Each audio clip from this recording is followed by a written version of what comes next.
Monsieur le Président, Madame la Ministre, Madame la Présidente de la Commission des Lois, Madame la Rapporteure, Monsieur le Rapporteur, mes chers collègues, on voit bien quand même que ce débat suscite dans tous les rangs des avis très partagés.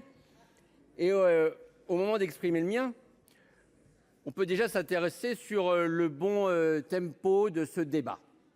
Est-ce qu'on ne méritait pas mieux ou est-ce qu'on n'aurait pas pu avoir un texte plus ambitieux? Parce qu'effectivement, les enjeux sont forts. Nous avons tous été concernés par des mandats municipaux et à quelques mois du renouvellement municipal, moi déjà je pense aux élus sortants, jamais un mandat n'a été aussi difficile, jamais on a eu autant de démissions, on s'est payé tous les chocs qu'on a pu avoir dans nos municipalités, du choc de la guerre, du choc de l'inflation, du choc du Covid, et donc une pensée pour les élus sortants.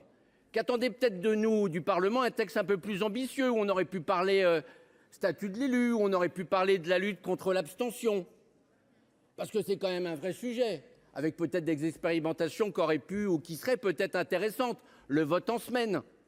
Et puis on peut se poser la question aussi du retour du cumul des mandats, parce que on le sait ici, un peu de bouteille, ça évite les oreilles.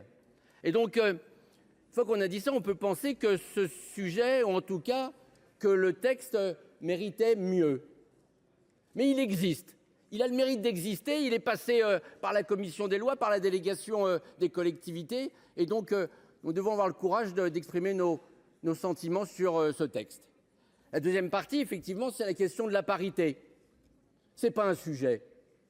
Parce qu'on l'a bien vu dans l'arrivée des binômes dans les conseils départementaux, ça s'est fait sans problème.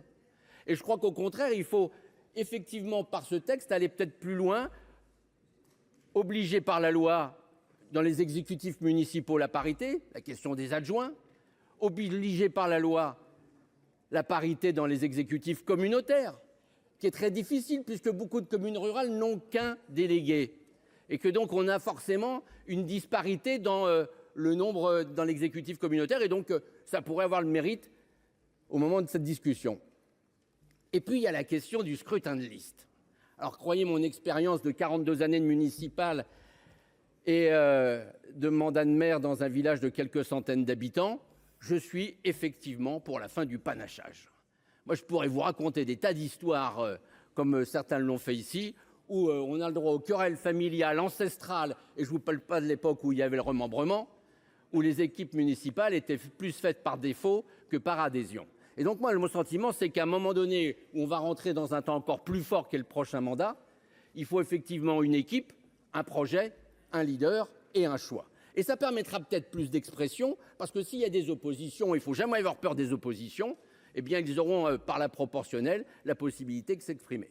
Alors c'est tout le débat effectivement qu'on peut avoir entre nous là dans l'examen des amendements. En tout cas, j'espère de tout cœur qu'il y aura des candidats avec envie dans le prochain scrutin municipal de mars 2026, avec des équipes qui auront cette même envie, cette même gourmandise, parce que c'est un mandat exceptionnel et j'espère que le prochain mandat des maires sera aussi exceptionnel. Je vous remercie.